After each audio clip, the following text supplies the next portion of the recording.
YouTube chat. I'll send you a link here in Skype.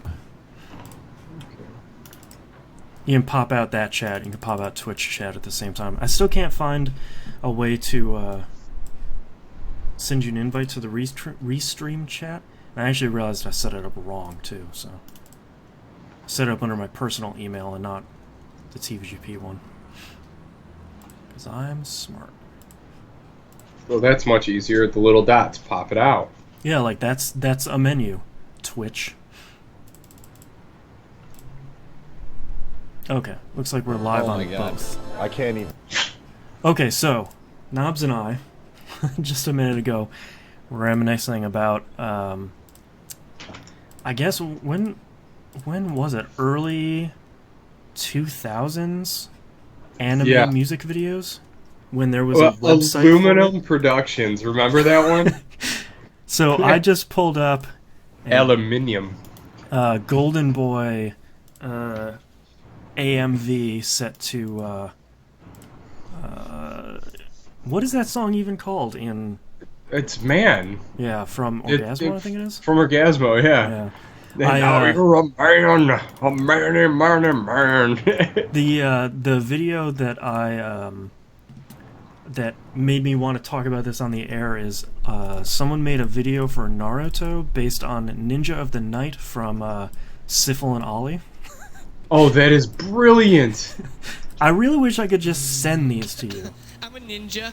I gotta figure out how to I'm a upload these Quiet, I'm trying to somewhere. And like, this is the worst part about the YouTube, like, the copyright takedowns, is there's no real place to put stupid shit like this. Oh, like Trigun to the Beer song?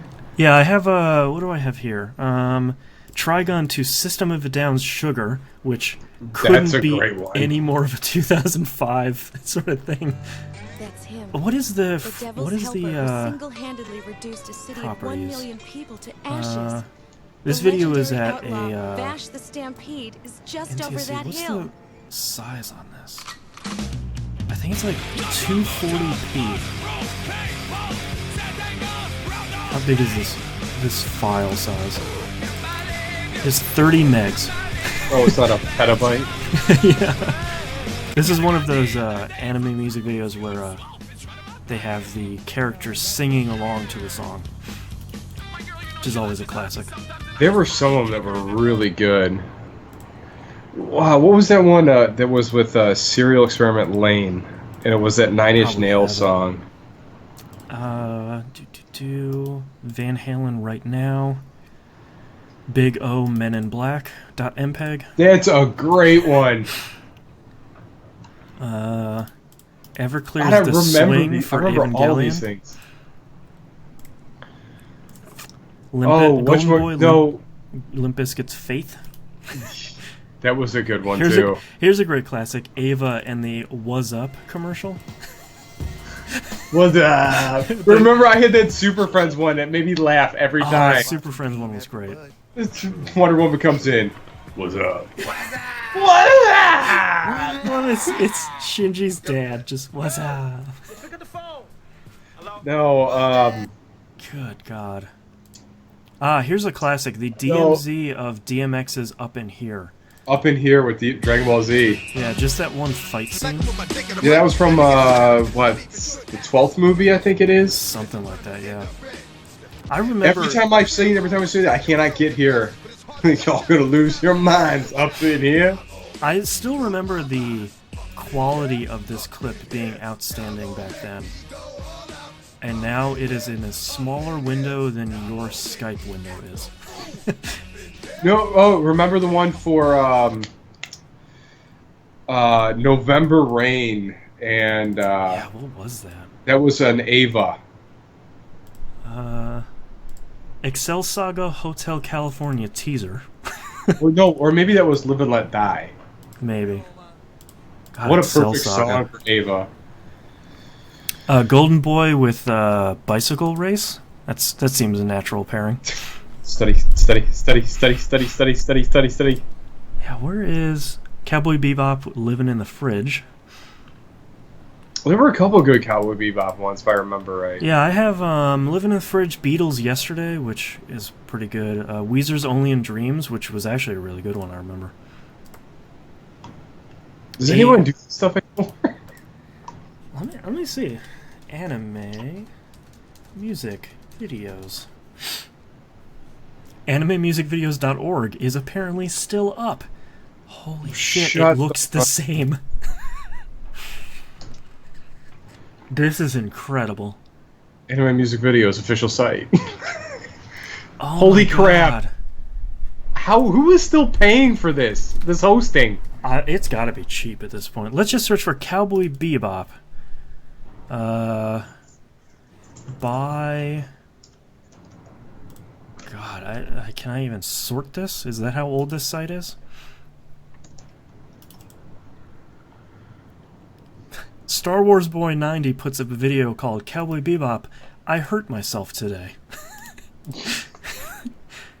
This music video is basically about Spike from Cowboy Bebop.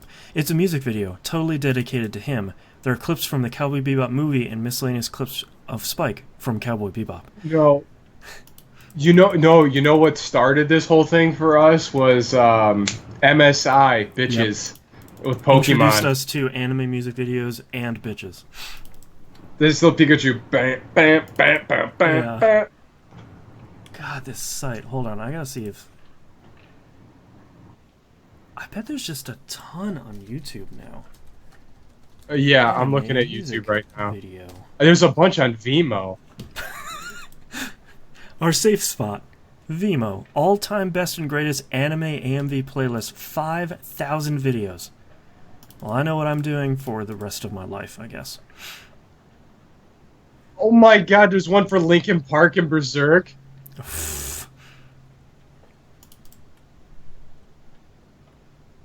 God, what did we do? What did we just do? What am I doing with my life right now? I'm trying to look through these and see if there's any... I haven't watched any shows in a while, but I want to see if... Oh god. Dragon Ball Z and Fall Out Boy's Centuries. I was trying to see if there was one where I could recognize the song.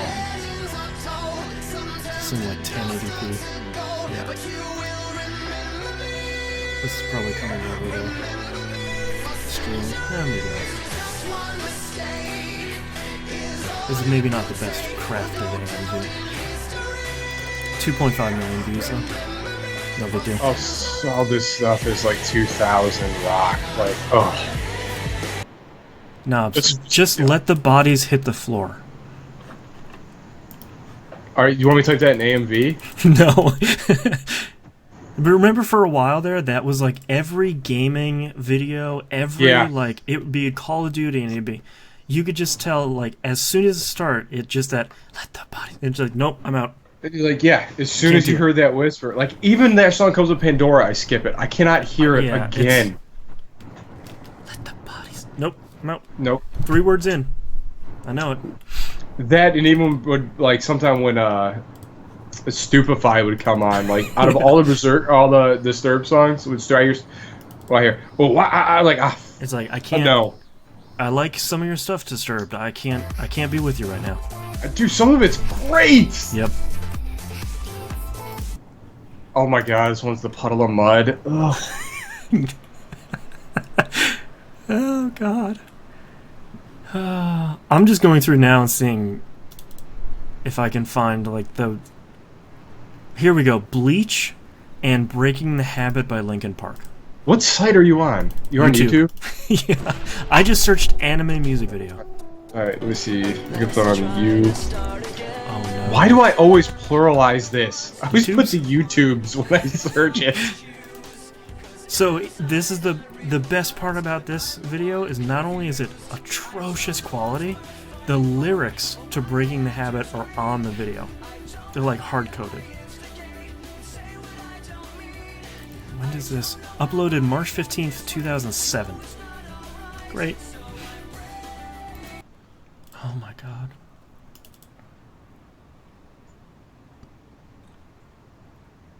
Oh, one did it the wiggle, wiggle, wiggle. Oh, I gotta watch this one.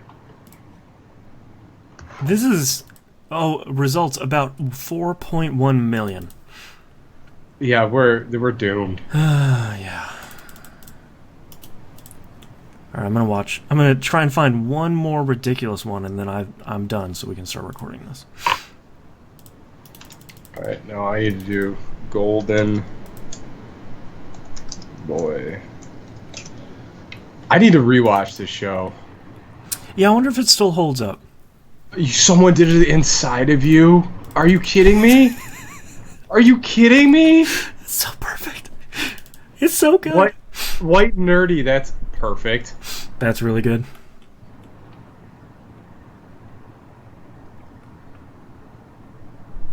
Night Call. Come on. Come on. Shouldn't it be Night Moves instead? Oh. Oh, God, can't stop. Are you serious? There's just gotta be one more that's just perfect.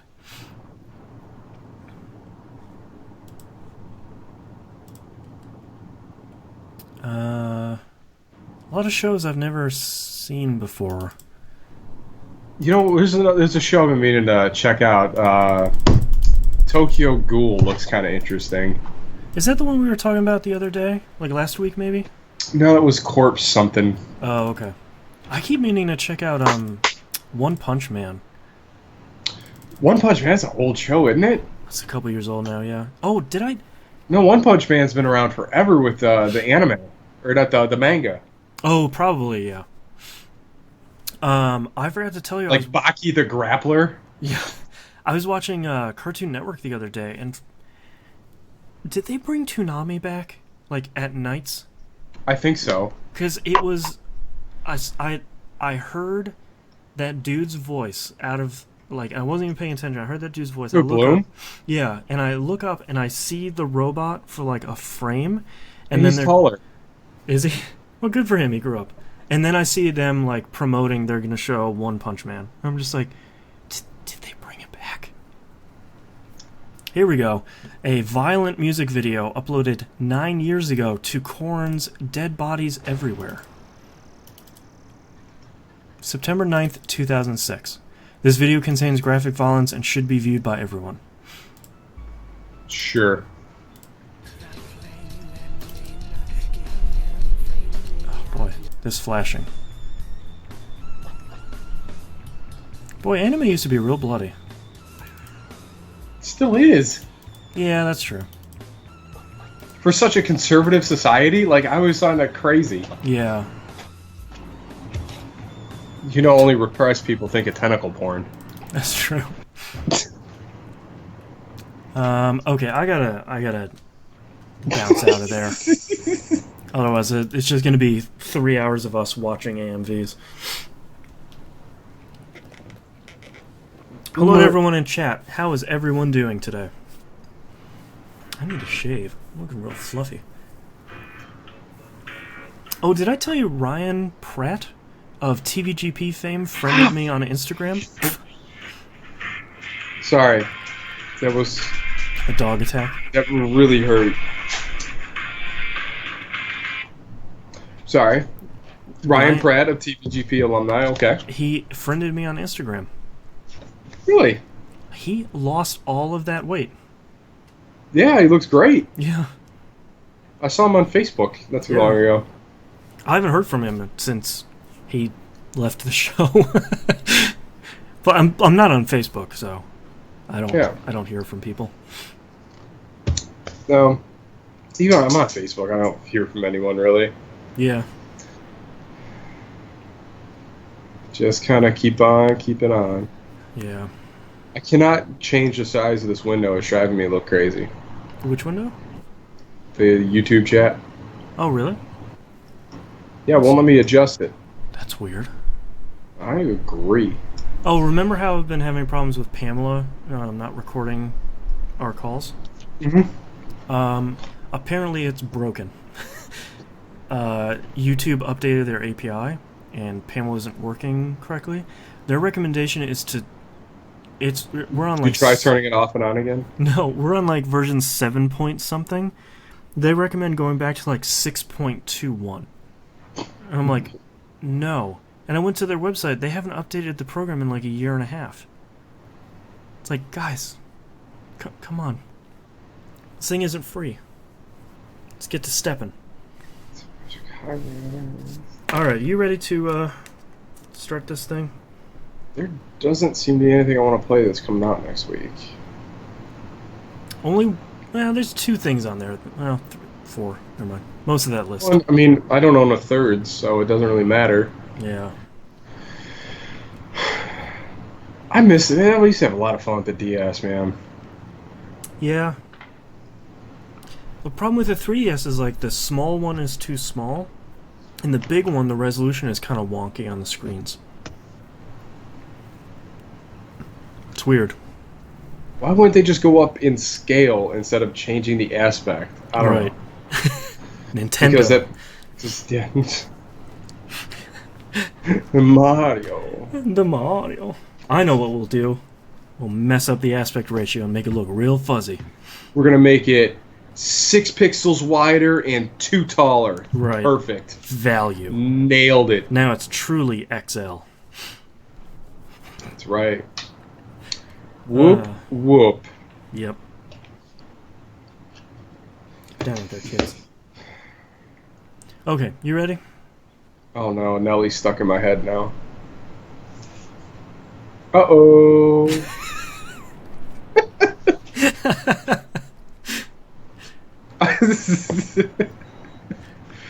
Oh, man.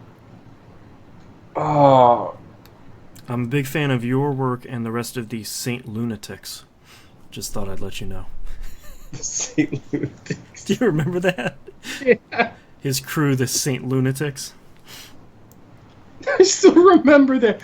Where was it? Was it Korea? He went to play the song and every other word was dropped. There was someone with a drop button just getting rid of the lyrics. Oh, God. Oh, man. Well, if anyone's curious of what college was like, this is pretty much it. Yeah. This random string of consciousness. A lot more drinking, though. Yeah, I did have 4 pops today, so I'm a little loose. Yeah. It's an app. Boomer, I swear, I've thrown you off of me 3 times, dude. Slow your roll. I will bite you. I will bite him. I've seen it before. I don't want to hear a yipe. That's true. That's a good boy, Samson. Just chilling at my feet. Hanging out. You guys drinking Bud Light? Hanging out? I'll hang hang out. The dumbest commercial that has managed to have this living catchphrase for us for now over a decade. I still say that, and everyone's like, what? Come on, you guys aren't hanging out? I'll hang out. God. At least November 2nd, 2015, on Reddit's Ask Reddit. Does anyone remember the Hey Guys Hanging Out commercial? Really? A fat guy walks in and says, Hey guys, hanging out? I'll hang out. I've used the line 1,000 times, I can't remember the commercial. It's like it's been wiped from the internet. No responses. No responses. That's amazing. Oh, man. Alright, okay. That I still love my go-to line if someone wants to do something. Or they're asking, like, hey, does anyone want to blah, blah, blah? I'll be your Huckleberry. I thought you were going to say, fuck it, dog. You were hungry. That is, I still use that one. That even that no one knows the context of that line, it is always funny. Yep. Or when someone does something bad, like whatchamacallit, like that would happen. Like that happened when we were in summer ball. We were playing in the Cleveland A League, and this one dude struck out and was really pissed. And one of the friends we went to college with, Brad, looks at the guy dead in his face and just goes, "Hey, fuck it, dog. You were hungry."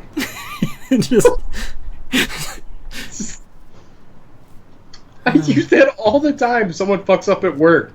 Fuck it, dog. You were hungry. You're hungry. And he's like, what? It's the equivalent of like a... also, our favorite college catchphrase for about 2 months with Berserker Claw. I think that's on me more than anybody else. I used to yell. For a hot minute, we loved that, and then drove it into the ground. If we drove into the ground so bad, everyone else started doing it. Right.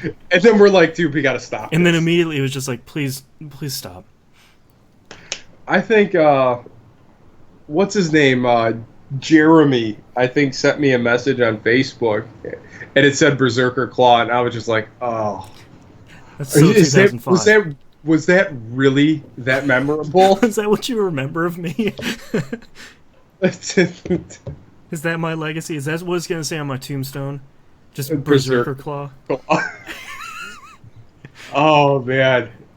If anyone's looking to get the reference for that, it's from Marvel's Capcom 2 when Berserker you were saying... You would spam that Berserker Claw like all over again. We would just yell it all over campus, and it echoed so perfectly. In supermarkets, like we would be shopping on the side, all sitting here, Berserker Claw. Like, oh, he's over in the produce. Let's get the hot dogs and move. Where you at? He responds to Berserker Claw. If we had smartphones at the time, that would 100% have been everybody's ringtone. We would have had you say it once. We would have recorded it, and that would have been it. Oh man, I didn't fuck around with it. I mean, it was. We would be dead if we had smartphones in college. Or not in only jail. would we be dead, we'd be arrested. Yeah. More than a few times. Yeah. Like when we talked Sturgis ago, or I shouldn't use his name. When we talked that dude into streaking through Giant Eagle. Remember when we went to that Kent costume party? We just painted him green. I forgot about that. And he was green for like 2 weeks. He could not get that off. We did not think about the aftermath of, hey, we have to go to classes tomorrow.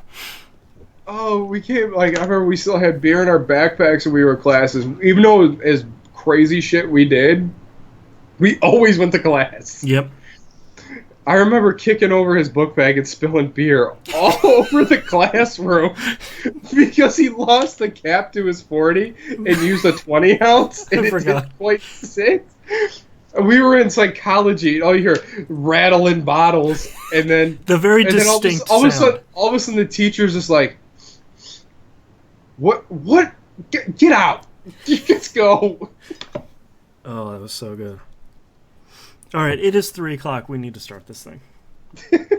We really waste an hour. 2 hours late than we usually start. All right, you ready? Is anyone watching this? We got a handful of peeps. Hi, everyone in chat. Oh, I'm thinking there's got to be another thing. I don't know. We'll just wing it. We've been doing that for 462 episodes. We'll wing number 463. You know, I really should take this more seriously.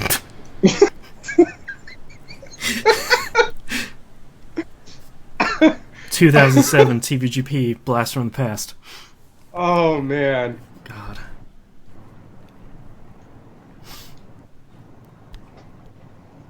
Oh, hey, buddy.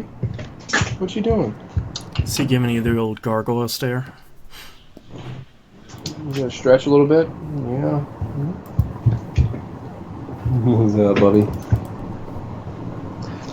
Kind of stuck there. You're gonna have to go in reverse. Reverse. Come on, Sam's 2 claps this time. Cha-cha, real slow. Turn it back now, y'all. You're a monster. Everybody clap your hands. Alright. Ready? Alright, let's down, do your thing. Yeah. No, thank you.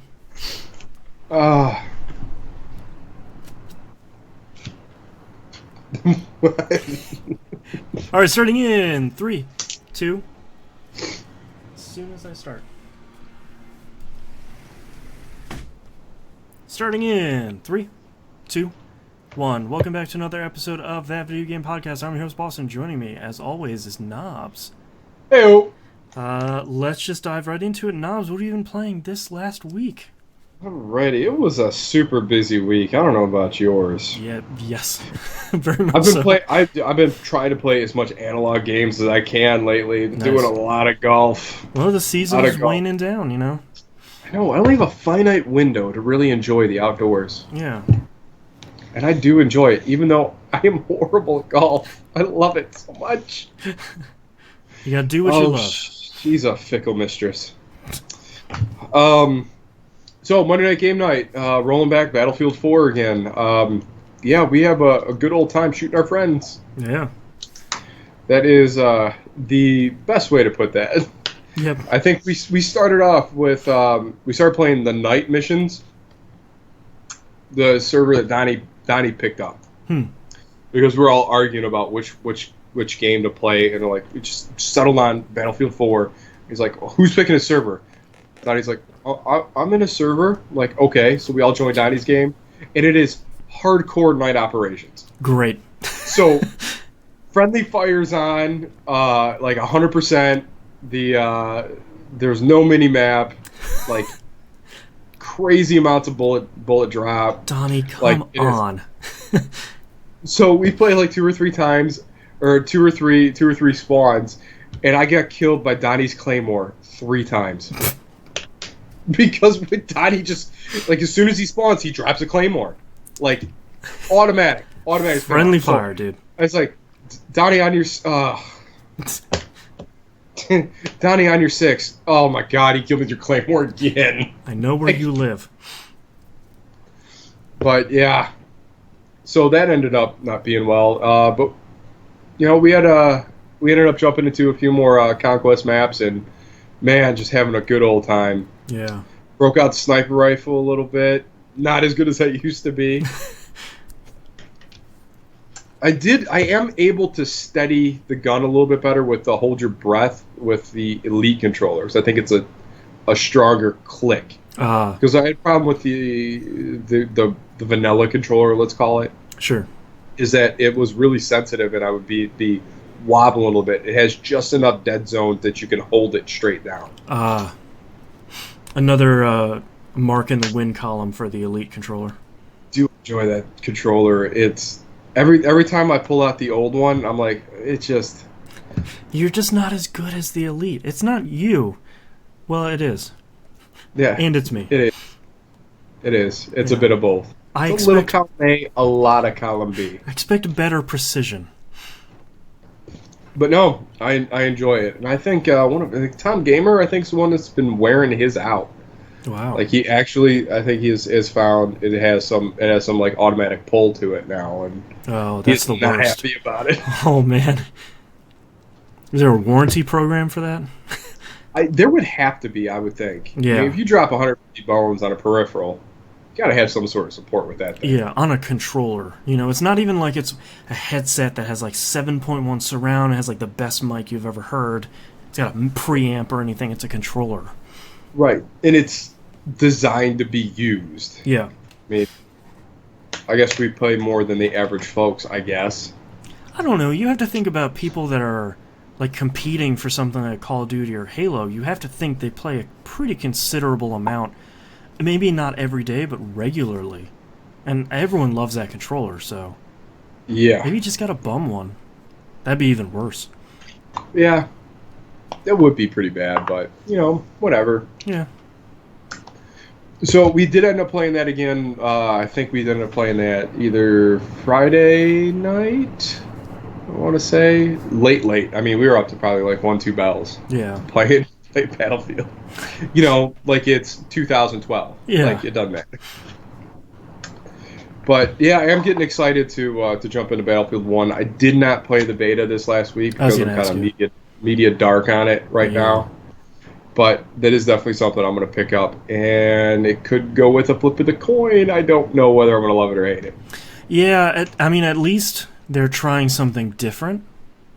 But whether or not it's going to be good, from everything I've been hearing people talking about, it sounds like it's Battlefield plus horses and plus a bunch of other cool stuff. So whether or not that's kind of a good combo, I don't know. I just want to go sniping out of a dirigible. That'd be great. Like, it sounds kind of fun. Yeah. But that, and I kind of want to bring a horse to a tank fight for some reason. I don't know why. At least once. Yeah. Yeah. Just want to high noon this thing and just go after a tank. Yeah. I'll get my bazookas and attack some tank treads. Yeah. Let me see.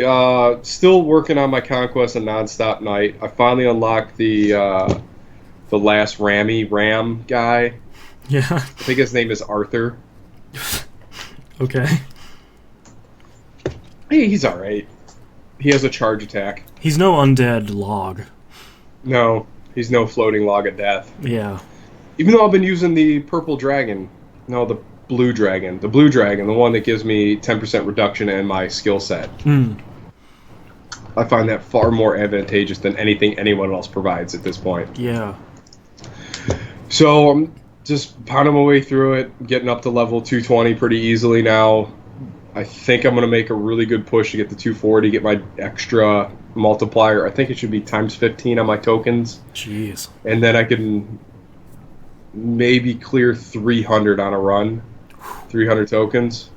Because I need to get my base level up a little bit. Yeah. But I've been finding myself like a lot of the bounties that come up, like it would almost be worth it just to ascend, just to pound through those things really fast. Yeah. But man, I got so much 3-star gear right now. You don't want to let it go. Like this one, I mean this particular run I'm on right now, like I have 2 3-star weapons, I have 3 3-star helms, and I have 4 3-star capes. Jeez. And I'm like, I don't want to let this stuff go. Take me with you. Because that one magma chest has the one cape that's literally like you're in frenzy mode the whole time because you were just teleporting to enemies. Oh, right. And it makes the game go so fast. Wow. But you can't do like as you're running, hit the slash and just slash your way across the screen and kill everyone. Right. So you eliminate that. But the snowflake cape is the best because you get a multi-kill, automatically resets all your timers. God, that's so powerful. It's great because you can just constantly spawn that stuff as long as it's level up high enough. Yeah. Like, I'm coming back to like 4 or 5 trillion coins because I just increased my coin gain again. Right. So that's awesome. Man, that game's good. Yeah. Nonstop Night, you're awesome. Speaking of awesome games that I'm getting just horrible at is Super Stickman Golf 3. I don't think I've won a game in 2 weeks. Having a real dry period. I have every time I have this one hole where I just blow up. Like I'm getting 1s, 2s, maybe a 0 peppered in there, and then a 13. Oof. And then I think I'm playing with this I can't remember that one guy's name, something Beard 88. He's like he has like the downloadable course and stuff. So I dropped the $3 on it because at this point I have played this game enough. I think it's worth the money. $3 to get everything. And like I'm playing like the roller coaster course, the oil slick course. I'm like, and I am throwing up big numbers because I have no idea how to do these. But again, like you want to make that perfect shot and you just refuse to give up on it. Yep. Oh, and if you're going to send me a play request, I will not use power-ups, so... Everybody be cool. Everyone, yeah. Yeah. Everyone has been really cool, but just turn it off. It's a gentleman's agreement. Power-ups off. Yeah. This is straight up, take your medicine type of golf. You're your own power-up. That's right. Power's always been within you. Oh, man. And then the last game I'm playing this week has been Deus Ex Mankind Divided. And I have wholly painted myself into a corner. Amazing. I might have to restart this. I might have to restart. Are you in like a quick save, quick load trap? There is no way I am getting out of this survival. I'm definitely not saving that dude that's strapped to that chair because he is just boned. He's already gone. I just gotta get out alive. There is a heavy that comes in this room. I cannot handle him without explosives. Well, collateral damage, sir. I'm sorry. And I can't, man, I feel bad because I want to save him so bad. I do. He's got information I need. You can't save everyone, Nobs. Oh, but Everyone Jensen gets should save him. That's his character. He saves people. Yeah. Ironically, he couldn't be saved himself. But, man, I just want my pistol with a silencer. It's all I want right now. I bet it's one of those things where it's like, if you go to this one shop in this back alley in this one place, there's a silencer for your pistol. Yes, that's all, because that's the way I've played every Deus Ex game. I would just Google it. No, that's cheating. Even though I'm in my mid-30s, I still have the pride. You're going to have so much more fun by just looking up one tiny thing. But how great would it be if I find it? Like, I bet you, knowing you'd find it in the last mission of the game, and you're like, great, it's fantastic. But think of what great show that would give us. That's true. I'd be so angry. I'm fighting with myself. But, yeah, and I don't understand how punching through walls doesn't alert everyone in the vicinity. Yeah.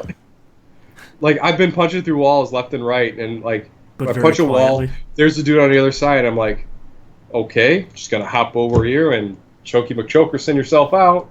Yeah. All right. Give him the old Chokey Roberts. Night. It's like I almost should hop over the window and do a real Roddy Piper, like, eye poke. Like, right. just... Boop. But, I don't know. I just need to be better at that game. Like, it's something's different from how what was the first one? Human Revolution, right? Was it Human Revolution? Yeah.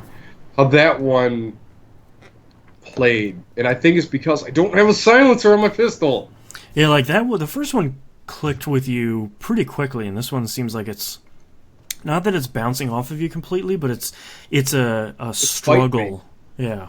It's fighting me. Yeah. And I can't carry a turret everywhere I'm going now. It's just a bummer.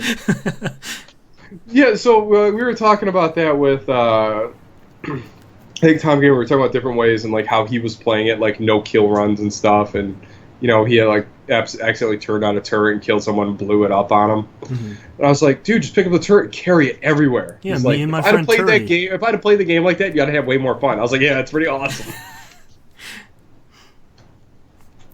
But yeah, I just need to spend some more time with it. Yeah. Just some more time, and just really haven't had that opportunity to really sink my teeth into it. You like sit down with it for like 3 or 4 hours in one session and just kind of get into it.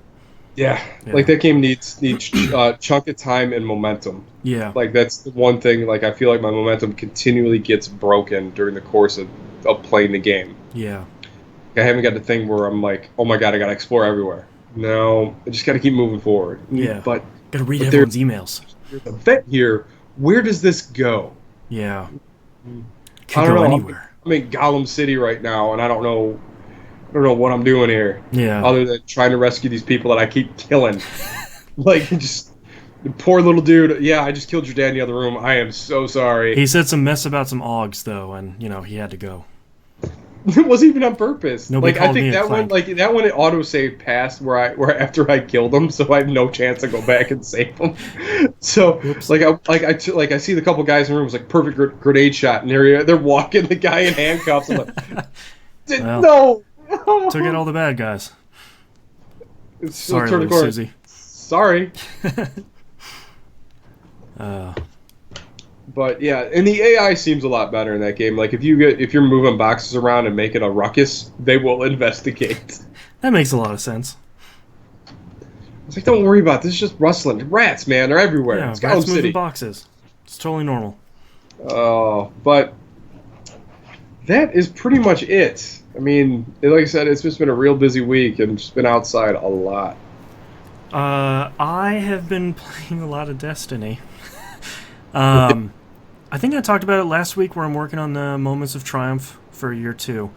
I gotta give a huge plug to a website, the100.io. It's So it's kind of the opposite of how a lot of the other sites work, like the Destiny LFG sites or like the Destiny LFG subreddit, where it's basically like, look, I want to go do something now. Or it's like, we have 4 of us and we want to do a raid, but we need 2 more. That's what those sites are primarily for. The great thing about the 100 is it's you go and you look for games and you schedule a game. So like this upcoming Tuesday, I have a game scheduled at 9 p.m. to go do the last thing I need to do for year 2. And I like that a lot because I can say, all right, well, myself and 5 other people are going to be ready at this time, and we have a window of opportunity to do it, and we're all going to be ready then. And it's not like waiting around for an hour where it's like, does anyone have anyone on the friends list now? Does anyone want to join? Someone will post on Reddit? That sort of stuff. I've had a ton of runs this past week that have been, every single one of them has been super chill. I've gotten, over the last week or so, I've gotten 3 moments of triumph done. And one of the games, it was 6 people. We were doing King's Fall hard mode. 6 people, myself and this lady were about the same age. 3 of the people were in their mid-50s, and the 6th guy in our group was 75 years old. What? And it was the coolest, chillest group I've ever been a part of. And it was just, we were playing really poorly. Like, this is some of the worst play that 6 human beings could have done altogether. Like, none of us were on top of our game. And we played for, I think we tried to complete this thing for about 3 hours straight.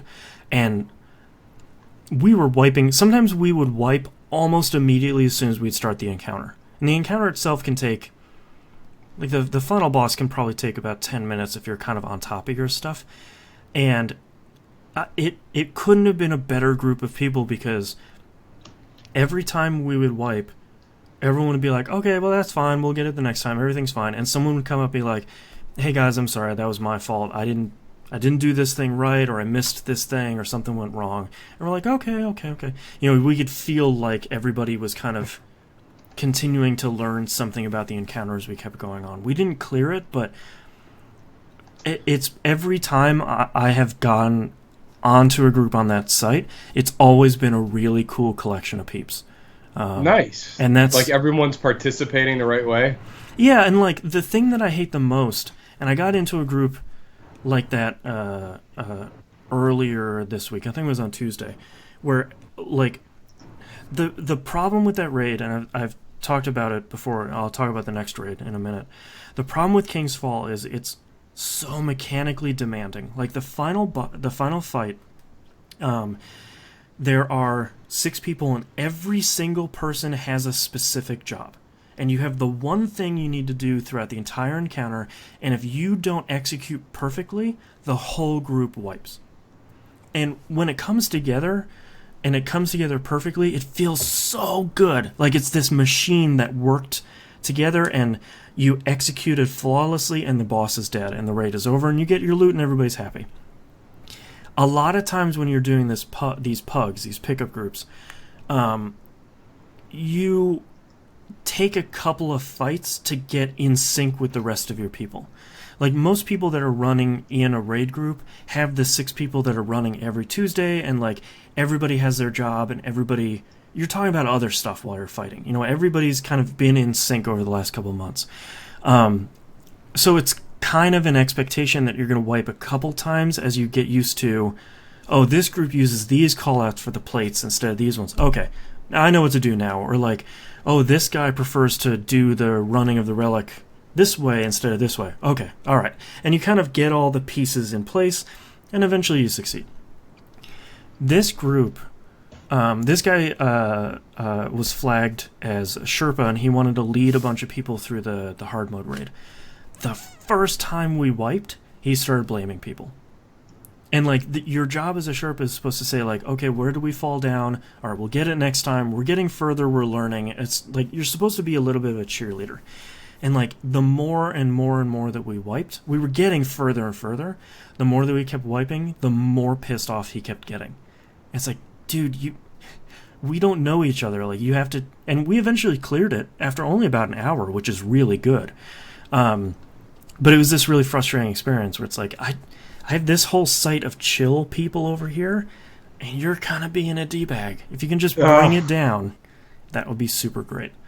So I think the thing that's really interesting that Bungie has come out ahead of and said is the first 2 raids that they came out with, somebody could wipe and the group would still be pretty okay. It wasn't as mechanically demanding, and they're going back to that with the next raid, and they're saying that you can get over-leveled with the new raid, which I think for a lot of people maybe sounds like a negative, but to me that's so positive because once I'm at the maximum light level right now. I'm at 335. I should be able to sleepwalk through that raid. It's still really hard on hard mode because you have to execute perfectly. And it's been interesting to hear them over the last couple of weeks say, we went too far. Like, we almost punished you guys, and we don't want to do that again because that's not that fun. So hopefully it comes out, the new expansion comes out on the 20th, and the raid comes out on the 23rd, so in about 3 weeks we will know pretty quickly whether or not they're going to keep their word. But I will be done with year 2 on Tuesday, and I was really excited to not play Destiny until Rise of Iron comes out.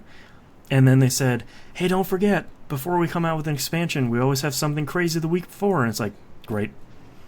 Okay. I'll just keep playing, I guess. You monsters.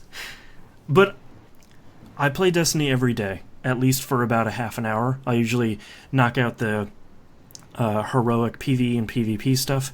So I'm still clearly enjoying a game that I've been playing almost daily for about 2 years. So it's still enjoyable to play. It's not a chore or anything. So I can be mock upset, but I'm not genuinely upset about them giving us more content. So. Well, that's good though. The game you enjoy. It's kind of how I felt about Borderlands for a long time. Well, and I think the thing, I was talking about it on Pup yesterday. I'm so glad that they're coming out. I know so many people are somehow upset about Bungie coming out with basically like you can call it like the Destiny 1 collection. It's $60. Comes out with everything that came out during Destiny's first 2 years. That's such a great value. And Destiny, I liken Destiny to Diablo 3. Knobs, you and I played Diablo 3 when it came out, and it was good. But like the real money auction house and the drop rates, and the game wasn't really there. And when they revamped it with that big patch, and we're like, oh, this is Diablo. All right, now this is a good game. That's what Destiny is now. Do you have a little ghost back there on your shelf now? Destiny one? Yeah. Yeah, right here. Boop. Little plush ghost. Which isn't plush because there's cardboard in it, which is weird. Yeah, my ghost under... I guess technically it's under my other ghost. Boo. To me, that's what Destiny is now. Destiny is post Real Money Auction House Diablo 3. It's such a different experience. It is such a better game with such a crazy amount of content in it that it's...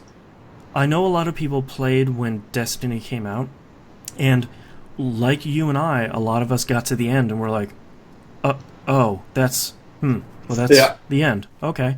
And now they have really embraced Destiny as being a loot grind game, a lot like Diablo is. And it's such a better experience for that. And the only thing I can hope is that a lot of people that sort of bombed out in year 1, totally understandably, can somehow find their way back before Destiny 2 launches, hopefully around this time next year. Because it's such a better and such a different game than it was in year 1. That it's not even... The environments are the same, but I mean that's about it. There's so much more to that game now. So it's still really good. I have continued to play Ori and the Blind Forest. I think I'm nearing the end of that. And man, if this ends on a high note, this is probably going to be in like my top list of Metroidvanias. It manages to do everything right. And I'm not even playing the DLC version that came out that sort of fixed some of the issues. Right.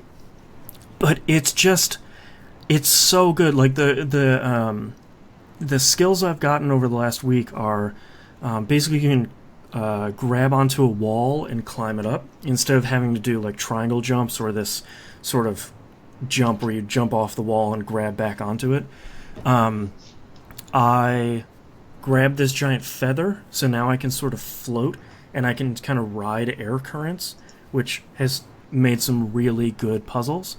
And the thing I got was, at first I thought it was kind of lame because I have a triple jump, and they gave me like this boost jump. It's basically like Luigi in Mario Brothers 2, where you kind of hold down a button and you jump, and you jump really high.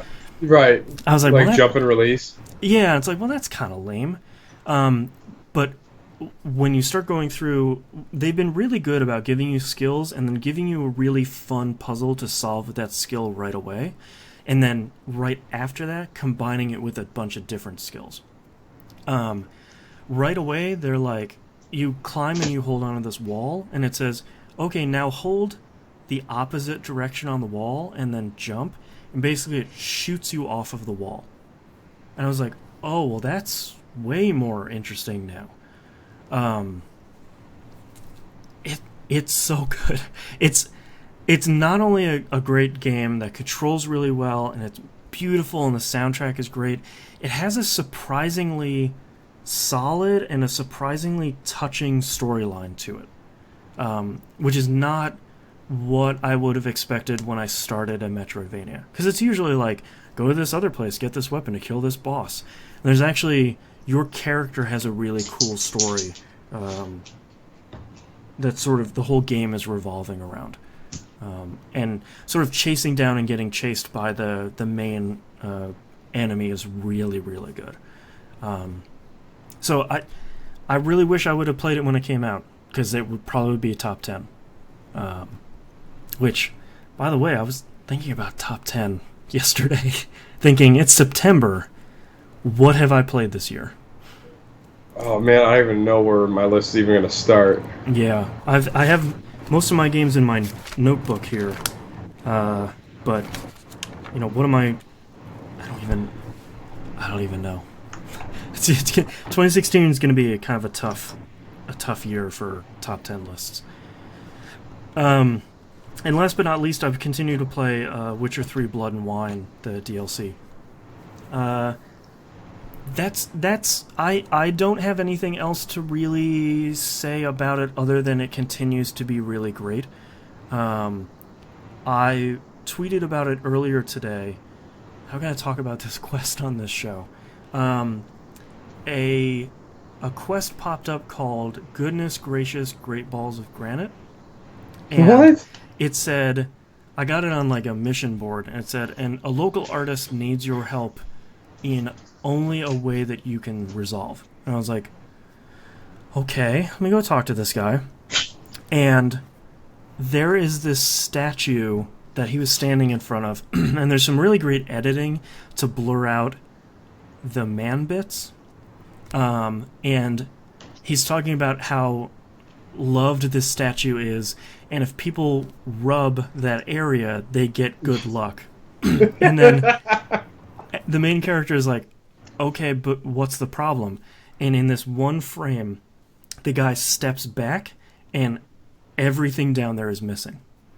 And he's like, oh, and you need to go retrieve these giblets that have been chiseled off of this statue. And then go return like the them. Goonies? Yeah. And I'm like, man, this game continues to be really great and really stupid at the same time. In between, like, hunting down a vampire that's killing local people for the main storyline, and then going and recovering these twig and berries from a statue. And it's Witcher 3 is really great. And apparently this DLC, if you just go through the main story stuff, is 30 hours. If you go do a lot of the additional stuff, it's twice that. This is a $30 piece of DLC, which for a lot of games are like 10 maps for like an online shooter. Yeah. They just give you 30 hours of DLC in a brand new, completely different looking area. It's so good. And I finished off earlier. There's these things you can do, these scavenger hunts in the game, and you get blacksmithing plans that can sort of upgrade the Witcher gear that you can craft in the game. And they're all really good, so you kind of want to spend the time to go hunt them out. And I was searching for the upgraded version of the gear that I'm working on, or the ones that I'm wearing. And the game, you go up to this castle where these bandits are hiding, and the game actually comes up with a pop-up, which is really rare. It's like, look, to get this thing you need, you have to clear out this castle. It's going to be really hard, so, make sure you don't go in and sort of make sure you're prepared. So I was like, I'll be fine. I'm like level 42. It'll be easy. Yeah, so I go nothing's in, much of a threat now. Yeah, like it should be fine. I go in and I fight some bandits. They're all like level 41. I clear them out pretty easily. They call the dogs on me. I kill them, and by dogs I mean wolves. I kill them. I go down in the basements. I fight some cougars for some reason. Dispatch of them pretty easily, and I was like, well, maybe this won't be so bad. And inspect this thing, and it says, all right, go to the top and go kill this guy, and he has the plans in his room. Great. So I wander my way out. I go up the stairs, and I turn this corner at the top of the stairs ready to kill everybody, and it's a field of dudes, and the only indication they have of what level they are is just a red skull. The dude comes over, cuts me, and I'm dead. I was like, okay, I will come back to this castle. I'm not sure when, but in quite a number of levels. So I think that was a good point for me to tap out of that game today. So Witcher 3 is still really great. If anyone wants to play it and they haven't yet, pick up the complete edition that's out now. It's $50. It has all of that stuff in it, and they just came out with a huge patch again, and it made the game even more stable. It made it look even better and fixed a ton of really little issues. So that game is solid on consoles. If you can play it on PC, obviously go play it there, because it looks amazing. But it's really great on consoles, and it's a really great game. And that's all I've had time to play this week, so let's take a break. All right. Man, someone's got a grill going. It smells delicious. I think we have a lot of emails this week. Let me see, because I'm trying to figure out if I want to go pee now or later. Thinking now. Yeah, I'm going to vote for now.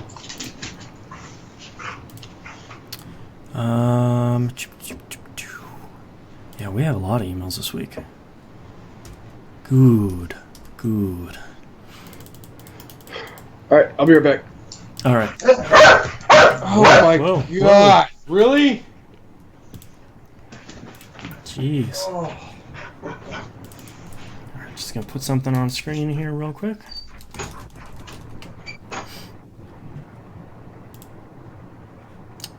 Do not know why that didn't save that text.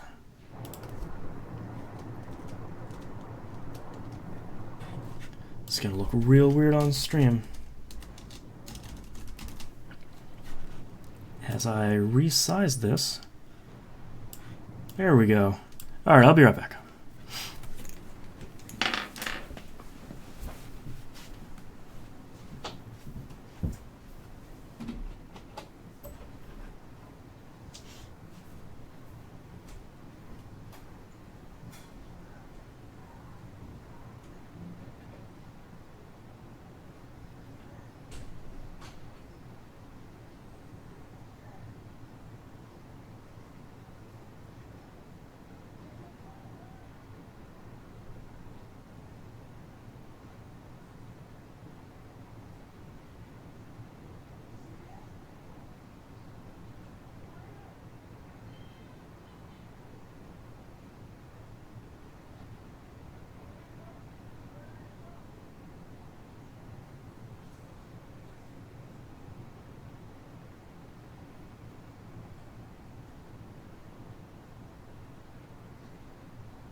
now, so it shouldn't be too much longer. Basically, Hans and I got on to some other topics, so this ginger bear.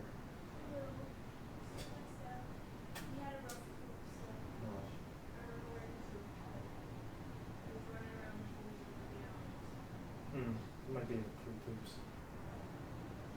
Alright, I love you. I'll be down in a little bit.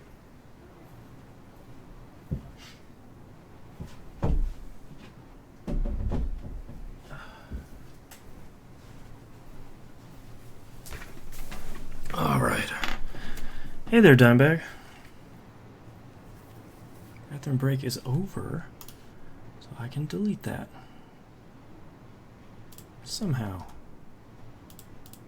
There we go.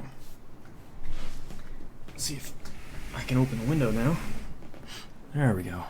Much better.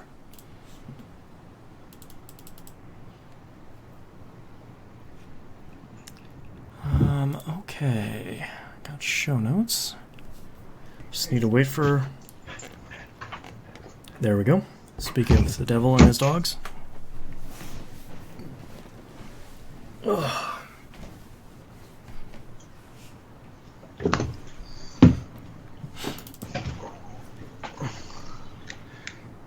Well, someone's not operating their grill properly because my backyard is full of smoke. Amazing. Oh, man. Alright, I am ready whenever you are. I just remembered I have to edit Pop tonight as well. Whoops.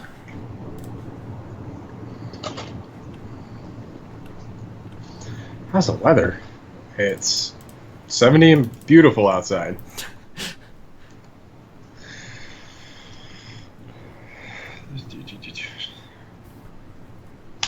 Alrighty.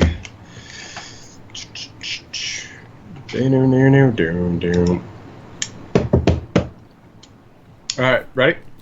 Ready.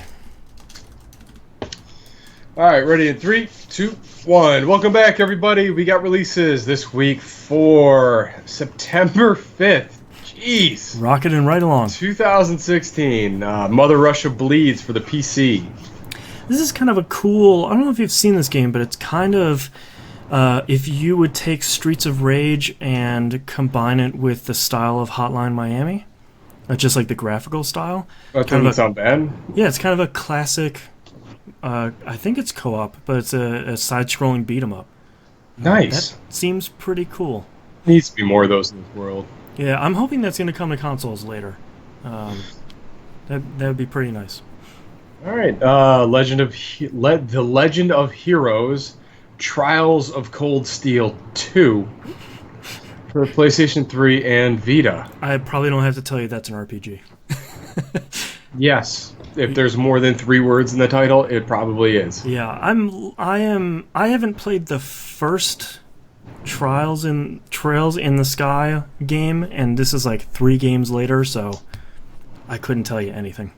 And this is apparently the second one in this name. Yeah. The Tomorrow Children for the PlayStation 4. Everyone seems to be really excited about that game, and I'm not entirely sure why. So, I guess we'll see soon. Okay. On Tuesday. Oceanhorn, Monsters of the Uncharted Seas. This is... I don't know if you heard about that original Oceanhorn game that came out on... It was PC and iOS. No. Basically, someone wanted to make a new Zelda game, and they made it in a way that was close to being litigious, even down to like the character's appearance, and apparently it was really, really good. And this is the sequel. I think it might already be out on PC, and this is coming. Does this one look like Link to the Past? That'd be great. No, it looks like they just kind of improved it in a lot of sort of little ways. If I had the cash, I'd probably pick it up. It seems like a really cool, kind of fun, almost old school Sega type of game. Seems great. All right. Yeah, it was kind of reminding me because I just watched In the Heart of the Sea, that Chris Hemsworth. It was kind of interesting movie. It was about essentially like, the nonfiction side of what Moby Dick could have been based on, Right. which was really really really cool movie for that. Huh. It was really neat. The whale stuff was really cool. Yeah. Phoenix Wright, Ace Attorney, Spirit of Justice for the thirds. I love the Phoenix Wright games, especially their titles. Yes. Objection. Oh man, and Project High Rise for the PC. Project High Rise is basically someone is making a new sim tower. Oh. When I heard that, I was like, wait, really? Because I love sim tower. Ute Saito's sim tower? Sign me up. Also, apparently, Ute Saito is working on a new sim tower. But Why not? I will believe it when I see that. All right, let's move on to news stories. Duke Nukem 3D World Tour announced. Basically, they're remastering Duke 3D again, but the interesting thing is that Gearbox made their own new episode. It's like an 8-level episode, and they got John St. John back to voice Duke in the new levels. So I always forget that guy's name's John St. John. it's so good. It's so appropriate. The thing that's weird about I guess Level Lord is returning for these new episodes. I didn't realize that. Interesting. The only thing about putting out this 20th anniversary World Tour edition is, number one, they delisted all of the old editions. So like you can't just go to GOG and get Duke 3D for like $3. But also, like, I don't know if I can recommend Duke 3D to anyone that hasn't played it. Yeah, because you're not going to have that nostalgia factor at all. And like I feel like the nostalgia factor for us most of the time was just the voice and like the cheesy action movie lines. The game itself was good, but you can like interact with everything and he had these crazy lines. But a lot of people won't have that reference of those lines that were important at the time. That's true, unless you're like a big action movie fan. Yeah. It might fall a little flat. So I think that's like $20, which is kind of crazy. So it's nice to see they're still sticking with Duke, but I hope that they're using this more as a palate cleanser for the last Duke Nukem game. Right, which was, I think the last big one was Forever, right? Yeah. Yeah. I hope they resurrect Duke Nukem or Duke 3D 2. Oh yeah. Like that version of that game. Yeah, I forgot about that. That they canned. That should have came out a decade ago. Right. And everyone would have been happy. Yeah. Next news story, Rock Band VR. It's been a while. I sort of forgot this was a thing. The original Rock Band VR was, hey, it's Rock Band, but it's in VR. And I thought, that could be pretty cool. That'd be a cool experience. Well, they might have shown it at PAX this week, and it might be totally different. Basically, they removed the note highway, Rock Band, and they replaced it with basically you're playing power chords and trying to stay on the rhythm. So it's really more about style and rhythm than it is playing the notes on the highway. Which it's interesting because they're not really talking about it, and since VR is so new, like the thing that I'm curious about is, I guess, one of two things. One, was it too hard to make? Like, is that too big of an experience to make in VR and Harmonix is a really small team nowadays? Or two, was it really making people sick? Like, was the note highway and like seeing that static and moving your head and the background moving, like, was that just making people puke? Like, what? Because when they're showing it, it's just sort of like, yeah, this is it now. was like, yeah, but what happened? Like, how did this change? And how did we get here? I'm sure it'll be a fun experience, but it's not Rock Band in VR. I was always curious to see what VR testing notes come back as. Right. 7 out of 10 testers threw up. Try again. You know, I had to go to the hospital because I hit my head because I fell over. Right. Or like Jeff Gersman over at Giant Bomb, you know, he was playing... I don't remember what he was playing. It was a first-person shooter. And he said like 5 minutes in, he got super hot. Like, and after about a half an hour, he started feeling real sick and just like he was getting overheated. That's like one of the only games that's done that to him. And like, that's crazy. Like, what is happening in your brain that your body is saying, like, turn up the heat? Because it's probably that tactile experience of, like, you're moving, like, you think you're moving. Right. Like, it might be some neurotic response to something. Yeah, some almost like defense mechanism where it's like, something's wrong, turn up the heat. Let's do this. Well, especially like in a first-person shooter in that mind, it might trigger your fight or flight instinct. Yeah. That it might just pump you full of adrenaline. Yeah, that's true. Just buy a treadmill. It'll be fine. I think VR is cheaper than a treadmill. Probably. Next news story, Nintendo announced Super Mario Maker for the 3DS. That's great. Why wouldn't you want it? Well, maybe you can't share your courses online with that version, which is a good 50% of what Mario Maker is. Yes. So you can share them locally. That's great. Right? Your friends sitting there. But also you can share unfinished courses locally. So you can just kind of troll your friends. Because one of the great things that Mario Maker did that a lot of these games do, like Trials has always done it, the N games have done, you have to be able to finish your course to upload it online. Like, you have to be able to finish it once because you don't want to give people unfinishable courses. That might be funny for a little bit. That's what the internet's for, though. That's true, but you can make a really hard but finishable course. But man, that's just... N++ made a franchise out of it. It's true. But, Nintendo, come on, man. Get your stuff together. You put it in a bag, get it together. Yeah.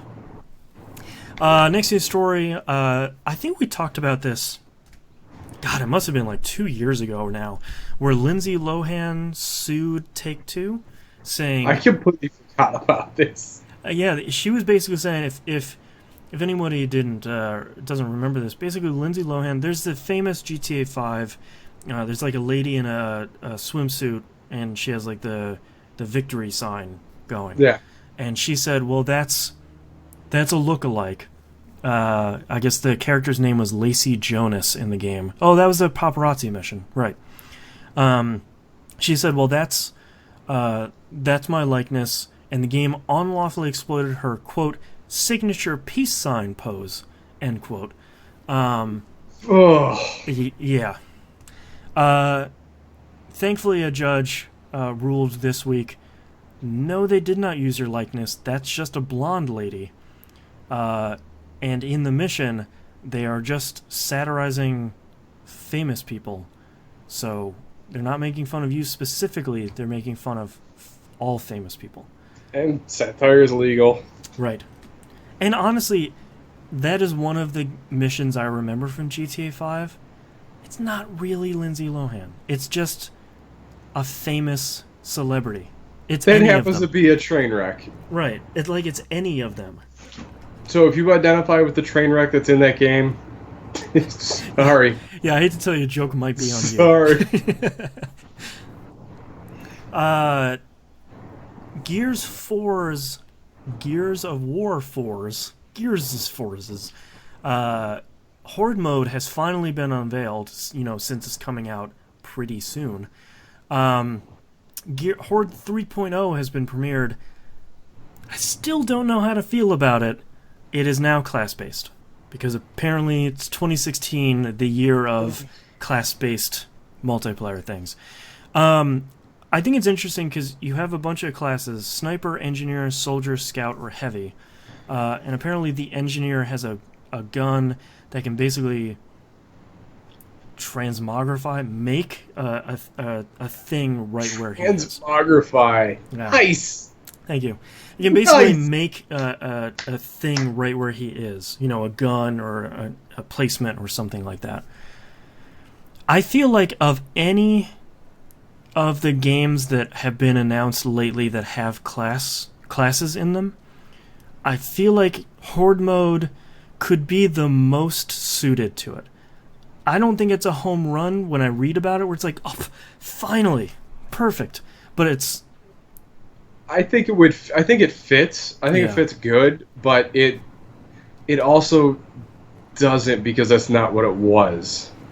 Yeah, like there was a real strength in being able to be generalized, but if they change Horde mode to sort of surround that, like if the sniper character can legitimately stay in the back and provide cover and not be swarmed and have like a little sniper's nest, that could be interesting. You know, the heavy or the soldier can go rushing, and you know the scout can actually go scout enemies. You know, they're part of the trailer. The scout can see enemies through walls.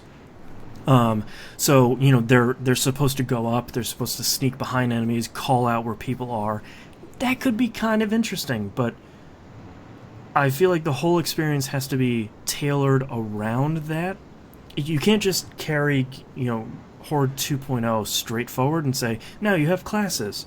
Those maps got to be a lot bigger. Mm-hmm. They have to be, because you can't have that, because especially in some of those, part of the pressure is everything was so tight and confined. Yep. And it's finding that good defendable point. Yeah. So I'm curious, because I feel like if they do that right, that could be a really great experience.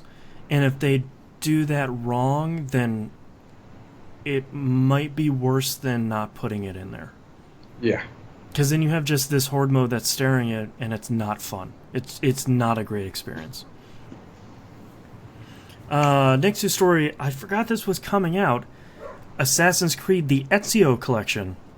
Coming out, slated to come out, I guess it's reported, sort of rumored to be coming out November 2016, contains AC2, Brotherhood, and Revelations, all of the DLC for all three of those, and it will contain both feature films that have Ezio in them, Assassin's Creed Lineage and Embers, which is not a thing I remember happening. I don't remember either one of those. Yeah, so those will be in there. They'll run at 1080p 30 frames per second. So that seems okay. It would have been nice 1080p 60, but I'm sure, you know, we were talking about Mass Effect both here and on a Pup yesterday. Oh, Peter Moore. Yeah. Oh. You know, we're talking about Mass Effect, saying like how deep do you want to dig in there, and how much do you want to mess it up? Is it you cranked it up to 60 frames and things just got weird, and you're like, well, we don't have that much time to work on it. Dial it back to 30 and just lock it.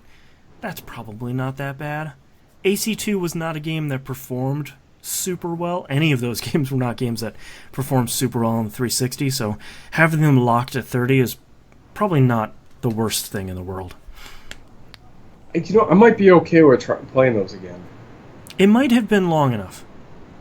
Well, no, because since I'm still riding that high of Syndicate, yeah, like that hit a really good note with me with that series. Yeah, and 2 and Brotherhood were good. I liked Revelations, but it has a lot of problems. Yeah. And last but not least, Titan Quest gets a massive free update for its 10th anniversary. THQ Nordic hitting it out of the gate for their first title. Number 1, wow, it's Titan Quest's 10th anniversary. Number 2, this is basically, they took Titan Quest and the Immortal Throne, which is the expansion, they smushed them together. They added in-game voice chat.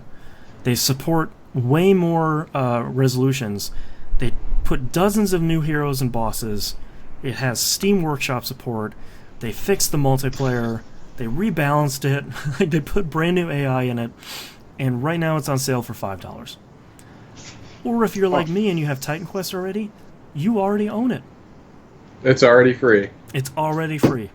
Titan Quest, and we were talking about Diablo 3 earlier today. Titan Quest is an amazing, sort of like Roman and Greek focused Diablo, hack and slash loot game. It's so good. It's really, really legitimately very good. And for $5, how could you go wrong? You'd be losing money by not buying it. Oh, our old rationale. The value for the package. All right, well, that's all of our news stories. Let's move over to emails. Ghost Underground writes in with an... I just saw that in the video. Dog popping in out of frame. Ghost Underground writes in with an email titled, Sequels. Movie tie-in games are notoriously bad, but games that are sequels to movies have been pretty fun overall, such as The Punisher, Ghostbusters, Wanted Weapons of Fate, and 007 Bloodstone. Are there any movies that you'd like to see receive a video game sequel? I would also throw in the mix there Goonies 2 for the NES. The sequel to the Goonies movie. Wow, I don't remember that one. I would actually like a sequel to Scott Pilgrim vs. the World. That was right at the tip of my tongue. In the same style of the game that's already out. That was a perfect fit for it. Just continue that story. Have Scott and Ramona busting it up across Canada. That's right. We finally fight the big suited purple dude. That's true. Other movies. What would be good? Ghostbusters was a really good one. Edge of Tomorrow. Oh, that'd be would fun. Be a great one. Yeah. That would be an awesome roguelike. To actually figure out how to play to win. Perfect. As the roguelike fan, how did I not think of that? That's a pretty perfect fit. How about Pacific Rim? Just as like remember that old arcade game? It was like War of the Monsters? Do you remember that? No. It was on Nick Arcade. You talking about Rampage? No. It was there you go, Pacific Rim Rampage Edition. Yeah. No, War of the Monsters, it was on Nick Arcade a lot, but it was basically like a 1v1 fighting game that had like all of the Japanese 70s action movie monsters like Godzilla, all of them. Alright, that would be awesome. Yeah, it was like a brawler with just 1v1, and you were like stomping over a city and destroying, like you'd knock over a building and a power-up would be in there. I remember that game now, yeah. Yeah, that was a great game. Pacific Rim version, that would be perfect, yeah. Yeah. No, I think just like a Pacific Rim game would be awesome. Yeah, I feel like if you could make it, sort of in the style that Titan Souls was, where it's just one boss fight after another. Yeah. Yeah. That'd be pretty great. I can't think of any others that would be really natural fits. Oh. Well, we'll move on to the next one. Maybe we'll think of one as we keep moving on. Matt V writes in with an email titled, Question. I've been working on a game and have become fascinated with puzzles and challenges. What makes a good video game puzzle? Some interesting ones I remember from King's Quest, Skyrim with its traps and mazes, Legend of Zelda games, and Portal. I don't mean puzzle games like Tetris, Bejeweled, Candy Crush, etc., but brain teasers or logic challenges that make the player think within an adventure experience. Which ones are the most memorable? How about the most frustrating? Lastly, which ones are most difficult? And then he says, P.S. Sorry guys, I wanted to clarify which specific puzzles/challenges within a certain game were the most memorable, frustrating, or difficult/challenging, not just the game name. I think for me in general, when I think of bad puzzles, I think we'll get to specifics here in a minute. I think it's very much the game isn't educating you about what it's looking for. And it's very much like, if you think the worst case scenario is like the late 90s, early 2000s adventure games, where it's very much you were solving the creator's puzzle rather than solving a natural puzzle in the game. I don't know. I think it's more focused on like mini games, like within like mini puzzle games. Mm-hmm. Like the hacking in Deus Ex is horrible. Like Right. it makes no sense. Yeah. The But no, like there's always like good lock picking. Like there's that one where you're going Yeah, up you're and like down tapping and it up. holding, click, lock it in, click, lock it in. Yeah. That was a good one. I can't remember what game that was, but I remember it so vividly as being really well. But then you have like Dead Space in Insurrection or something. What was that one middle Dead Space game that was the downloadable game that was all mini games, and they were yeah. horrible. Yeah. I think when I think of like the best of the best for puzzles in games, I immediately think of Portal 2. And Yes. I think from a general level, I think what made me feel great about Portal 2 was they gave you enough time to figure the puzzle out yourself, and you kind of had all the info already. Like it was building upon, it was building, every puzzle built upon the last one. Well, So- yeah, it built on your skill set the Yeah. whole time. So you could sort of, when you looked at a puzzle, you're like, all right, well, I know I can do this, but there's like this white goop that's in here. All right, what does that do? Oh, now I can, okay, if I splash this over on that thing, I can make a portal over there that shoots, okay, now I can, and you can sort of, it makes you feel smart because you can do the math in your head. We're like, okay, I know how to do, if I put this over there and I do that and then I jump, like you start, a beautiful minding these puzzles. I still think the most genius thing about Portal and Portal 2 was the portable surfaces were all kind of gridded. Yeah. Like the walls were all paneled so you can kind of pinpoint exactly which area or how the height you needed to go. Yep. I think for me, specifically, I think one of my favorite puzzles in Portal 2 was the very last one when you had all of those goop colors. Oh, like, that was great. You're bouncing between levels and you're opening these valves to put a color down here and you're like, okay, well I can come out of this one and bounce off this one and enter a portal over there, and you're moving around this space. And the very last part of it was shooting all that goop all the way to the top of that fan vent and then rocketing yourself up there and sort of coming out the other side. And you're just like, that was great. Obviously, the final puzzle in Portal 2 is fantastic from storytelling, but like that to me is like the Portal puzzle, where it combined all this stuff you learned for probably about the last hour, and it came together in such a really great way. I can't argue that, because I think what Portal did was just, it didn't really have to explain much of anything to you, because it was just, it all made sense, especially in the 2-player arena. Yeah.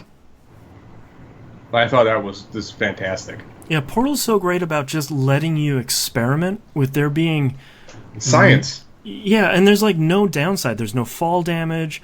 If you die, you just kind of respawn right away. So like if a turret kills you, that's fine. You just respawn like right before the turret killed you. So just try again. There's no like 2-minute long loading screen or anything. It encourages you to keep trying without really punishing you. I think that's really great. And there's cake. Ghost Underground writes our next email titled Music in Games. Hey guys, Ghost Underground here again. In the game Sacred 2, there's a quest to retrieve instruments for one of my favorite metal bands, Blind Guardian, so they can play an in-game concert. The full band is animated and the lead singer actually gives the quest. Once you complete it, you get to watch the band play for orcs, humans, and all kinds of fantasy characters. Have you ever seen anything like this in game? Are there any musicians you'd like to see do something similar? As always, keep up the great work each week. I think Alan Wake is the obvious knee-jerk response there. Green Jelly, Maximum Carnage. That's true. Did an amazing job with that soundtrack on that sound chip. But no, like everything musically they did in Brutal Legend was just perfect. Yep. And just if you're going to music and games, I think selection and timing is so important. Mm-hmm. The case in point with Tales from the Borderlands, Yep. Every one of those songs in the intro, outro, and in the middle were selected with such care. Yeah. And everything was so perfect. I'm trying to think of the games I've played. Alan Wake is really the only one where, like, a musician gives you something and it's very music focused, as in you're defending that stage. I can't think of any other game. Midnight Riders, Left 4 Dead 2. Oh, Midnight Riders, yeah. That's true. I want that song is so good. Man, one of gaming's most interesting biker bands. It's such a big Midnight Ride. So good. Left 4 Dead. The real Valve. The real Valve. Heavy, the pyro kicks. Oh man. Yeah. All right, we are. It's like 4:00. Let's keep moving here. Next email from Jimbo Jangles titled, "Hey guys, Jimbo Jangles here. My question this week is excluding the plastic instrument genre. What games have some of your favorite music?" Hey, here we go. It's a related one. I recently played through Undertale, and the music is incredible. Looking for the soundtrack online, someone named Richard EP put out an album of metal covers from the entire game. It's hands down some of my favorite music in gaming and in general. Here are 2 links to my favorite songs. Hope we can check them out before the show. He then wrote, it's Richard, Richaadeb is that guy's name. Favorite music in games. I almost want to talk about, like, now I want to talk about licensed music. I have to say the first Jet Set Radio. Oh, Let Mom Sleep is just still... It's so, like, I feel like that game and that game's soundtrack encapsulates the Dreamcast. It's good, and it's weird, and it's really Japanese, and I love all of it, but I'm not sure why, but I can't stop playing. Dude, that is J-pop personified. Mm-hmm. Like, it is just the perfect version of all that stuff that you need to hear. Yeah. Take a bet. I'm gonna say, 'cause I love electronic music, and oh my gosh, Shatter, it just is unbelievable. I still listen to that soundtrack. I do too. I have it on vinyl downstairs. Like, just the just like it matches those areas perfectly. Yep. And it's an awesome game. Yeah. Everyone needs to play Shatter. I'm trying to think of anything that's... I'm trying to think of the highlights this year. I think Oxenfree has a really great, kind of chill electronic soundtrack. I think it was Scientific did it. To me, Oxenfree's soundtrack matched that game as well as Life is Strange's soundtrack matches that game. It plugs right in, and you're like, yes, this is what would be playing. This is what would be happening. What else this year? I'm trying to think of specifically this year, because I feel like we could go pretty deep in the archives, but I don't want to go down that rabbit hole. At the same point I was making about Shatter with Rez, like that just sonifies the area you're in. Yeah, one of the kings of soundtrack. What else do we have here that we've played this year? Going back through my my notes here. Risk of Rain, that has a great soundtrack. Soda Dungeon. I was playing that for a while. I don't know.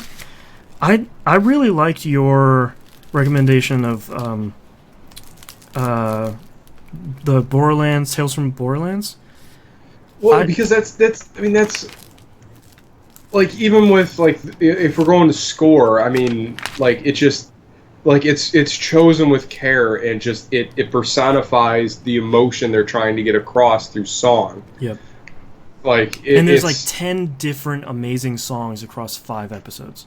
That's outstanding songs. Yeah. And I think, like, even harken back to that, like, the credit song for Wolfenstein: The Old Blood, the song, it's called "The Partisan," is, you feel that, like, the song has such a slow build up, and the release is like what you just experienced through that game. Yeah. Like when the hammer drops on that guitar, you're like, F yes. Throwing up the horns. I wanted to mention real quick from Matt V's question about puzzles in games before we go. I forgot that my wife and I played The Witness this year. I have to think one of the most satisfying puzzle areas and puzzle solutions has been the orchard in The Witness. And it's going to be coming out on Xbox One in a couple of weeks, so I don't want to spoil it for anyone. But that to me is a really good example of a game just educating you about what the solutions are without like putting a big red arrow being like, it's this right here. You know, like it feels so good when you feel like you're smarter than the game. And The Witness did a really good job at that. But that's all of our emails this week. Thank you very much, everyone, for writing in. If you'd like to visit us, you can do so at tvgp.tv. Email us, tvgpfans@gmail.com. Tweet us at tvgp. Join the Discord chat. All that stuff is on the right-hand side of the page. And don't forget to join the forums. Please mark yourselves on the map. Join us for our week of game nights. Monday night, 10 p.m. EST on the Xbox One is Battlefield 4 or Left 4 Dead 2. Soon to be Battlefield 1, I think. That comes out soonish. Couple weeks, I think. Tuesday is Destiny night. Join Boston for some raids. Wednesday night is Rocket League on the PlayStation 4. I think that's still going on. Thursday is Steam game night. Once we get a game together here. Yeah. And then Friday through Sunday. Yeah. Find one of us. Find us. We're online. We'll play some Battlefield or some stuff. And his tail went right over the keyboard underneath it. I just saw this fuzzy thing pop up. But yeah, come join us for game night. Hey, I'm sure we're gonna be playing a lot on Monday. So happy Labor Day, everybody. That's true. Yeah. Also want to mention that with Destiny Rise of Iron coming out on the 20th, that does launch on a Tuesday. That falls on Destiny night. I won't be running private matches that first night, mostly because everyone just wants to get through the story first. But the next week, I'll be starting the private matches. So come find me on Tuesday nights.